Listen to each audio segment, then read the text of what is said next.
யோகா ஜீரண உறுப்புகளின் செயலை மேம்படுத்தி உலர்ச்சி வாயுகளை நீக்கி குடல் இயக்கத்தை மேம்படுத்தி ஜீரணத்தை சிறப்பாக வலுப்படுத்த உதவுகிறது. எந்தெந்த ஆசனங்கள் ஜீரண மண்டலத்தை சிறப்பாக செயல்படுத்த உதவுகிறது என்பதை பார்க்கலாம்.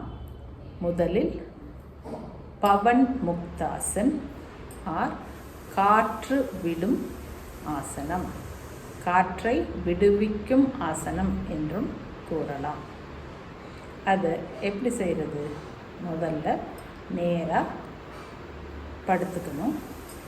இது நம்மளுடைய வயிற்றில் இருக்கும் வாய்வு, உலர்ச்சி, மலச்சிக்கல் போன்ற உபாதைகளுக்கு நிவாரணமாக அமையும்.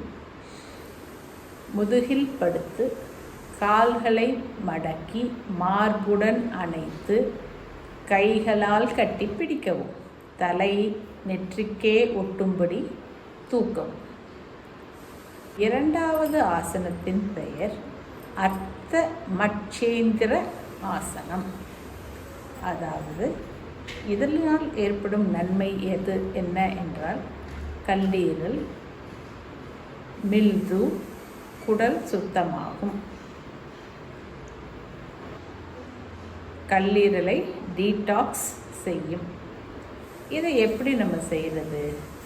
கால்களை நீட்டி உட்கார்ந்து ஒரு காலை மடக்கி எதிர்ப்புறம் திருப்பி உடலை திருப்பவும்.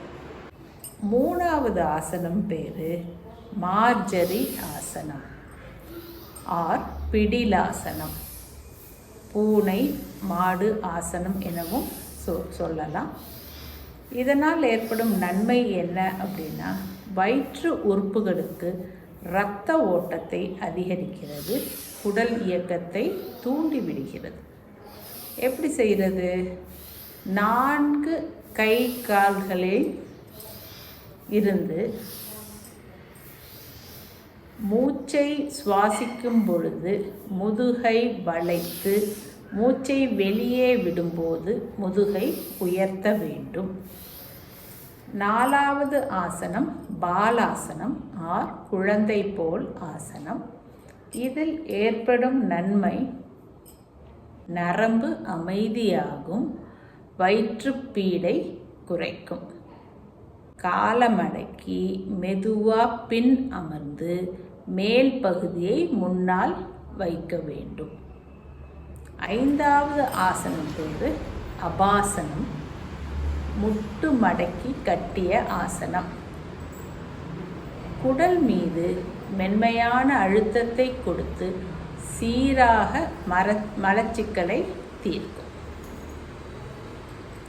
முதுகில் படுத்து 2 கால்களையும் மார்புக்கு அணைத்து கட்டிக்கொள்வது. இதனுடன் சேர்ந்து நாம் மூச்சு பயிற்சிகளும் செய்ய வேண்டும். நாடி சோதனா, கபாலபதி, அப்புறம் பிராமரி பிராணாயாமா, இந்த 3ஐயும் செய்யணும். ஒவ்வொரு பயிற்சிக்கு பிறகு நாம் சவாசனம் அல்லது சாந்தி ஆசனம் செய்து முழு அமைதி அடைந்த பிறகே நம்மளுடைய யோகா பயிற்சியை முடிக்க வேண்டும். யோகா செய்யும் முன் முதல் 2 முதல் 3 மணி நேரம் வாயில் உணவு எடுத்து கொள்ளக்கூடாது. பரிசுத்தமான பச்சை உணவுகள் ஜீரணத்துக்கு மிகவும் பயனுள்ளதாக இருக்கும். உங்களுக்கு நான் சொன்ன இந்த டிப்ஸ் பிடிச்சிருந்தது, வேறு ஏதாவது ஒரு நோய்க்கு பலனளிக்கும் யோகா பயிற்சிகள் தெரியணும் அப்படின்னு சொன்னால் கமெண்ட்டில் பதிவு பண்ணுங்கள். அதே நேரத்தில் சப்ஸ்கிரைப் பண்ணுங்கள். என்னுடைய புதிய வீடியோஸ் உங்களை உடனே வந்து அடையிற மாதிரி. Subscribe Sai smiles. தேங்க்யூ.